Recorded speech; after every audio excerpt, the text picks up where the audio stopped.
So what I want to talk about today is a concept that I think most health and wellness pros already grasp, but I think tactical professionals themselves can struggle with this concept. So I was hoping to depict it in a way that could give you some food for thought to maybe share with leadership or other folks that you work with. And what I'm talking about is that idea of I want to get better at X.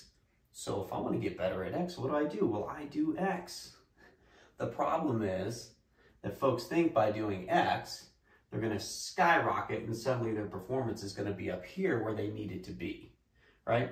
Now, of course, we know the whole is greater than the sum of its parts. So maybe we should think to break this down into parts, work on them independently, and then start to combine them, right? So the framework that we use is this foundation, right? Which is nothing more than your health and your wellness. So components of that, obviously here we're oversimplifying, but we have mindset and we have movement. Things that certainly influence that are our sleep, our fuel, our attention.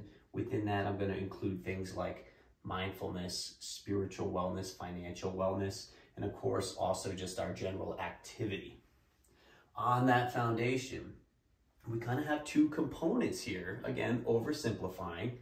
One of them is sort of that physical fitness component, right? So all we're really looking to do is manage fatigue from exertion, and we do that by way of fitness. So kind of our, again, oversimplification, we're going to turn that into output. So our strength, our power, etc. Capacity, right? So for how long or how many times, and then the interplay of the two, right? Because obviously, as we start to stretch out capacity, it gets harder to exhibit our output. So there's an interplay that happens there, a little bit of give and take, of course. Now, if we bounce to the other side, right, all we're really looking at is familiarity, right? A very difficult word to say on video. And that fam is with our tools, right? Shoot. With ourself, move, and with our team, communicate. So all we're really looking at there is competence, okay? And all of these things, this foundation of health and wellness, this fitness and this competence, need to intertwine to help prepare us for the job and, of course, for life, which is nothing more than what I'm calling here the fear and the fog of reality. So let's break this down a little bit further, okay? So if we think about this on, let's start with the fitness side because it's somewhere we're all comfortable. Yes, we're going to work some general qualities. Now, understand the idea of linear periodization not necessarily being the best for tactical, but progression is still going to happen, and it's still going to happen in a somewhat linear fashion. And you also can't still throw something at somebody that they're not ready for. So we're still going to start with foundational stuff and create those develop those general qualities, right? From there,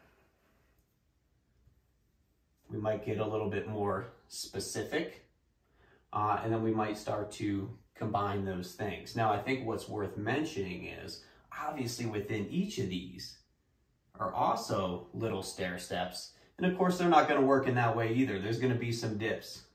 And we've talked about before, kind of managing the depth of those valleys, even if it means we don't enjoy as high at peaks, right? So general idea being trajectory is still moving in the direction that we need it to move. Also worth mentioning is what causes that little vertical movement isn't necessarily the stress you're applying, right? It's your ability to reset, to recover from it, to super compensate and advance. And that's going to happen over here on the competence or on the skill side of the house too, right?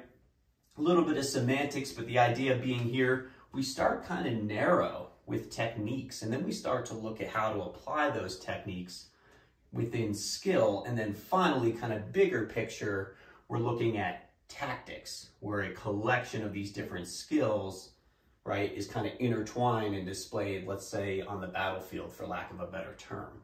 Now, worth mentioning, throughout this entire process, some things that should be present. One is going to be some level of discomfort, right? Because this, we know, is what's going to help be a stimulus for growth. Now, of course, that discomfort needs to be offset somewhat by that reset or that recoverability. Other things that should be present throughout: feedback, right? Both positive, negative, constructive, always with the hope being to provide feedback that helps advance us toward where we want to be. And of course, with all of this, you also need to adjust, right? Because we need to make decisions based on what's actually happening, not just some projection of what's going to happen. All right, that's especially the value in having people like coaches and other professionals present who can see the lay of the land and then make decisions or adjustments that help to continue to move in the right direction, right? Back to that idea of we might regress something, but it's still a progression toward the ultimate goal. All right, so what is the ultimate goal? Well, the ultimate goal lives up here, right? It's combat, it's a fire, it's whatever it is for that tactical professional. And of course, that reality comes with a whole lot of stuff. Certainly not exhaustive, but fatigue, right? Choice or ambiguity, hunger, consequences, pain, surprise, chaos, weather, which we can include all type of environmental stuff like altitude and humidity and terrain.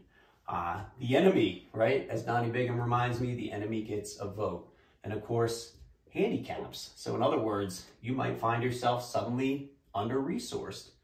And one I think we forget, and actually I just thought of this one today, is novelty. You might have to be called on to do something you've never done before. And that could have a physical component, right? It could also have a mental component, or it could be a combination thereof. Okay, so if we want to get to this, right, we can't totally work in the absence of it, but we also don't want to just start there. We don't necessarily want to throw somebody right in the fire, right, before we've developed some of these underlying skills. So really the idea being that we want to polarize our training, right? We want to work on the fitness component. We want to work on the skill component. We want to continue to maintain a robust and resilient lifestyle that can support that development. But we also can't just live there. We do need to start to mix in some of these components of reality, because that's what we're actually training for. So again, foundation of health and wellness, fatigue management through fitness, familiarity with competence, all in preparation for the fear and fog of reality that is job and life.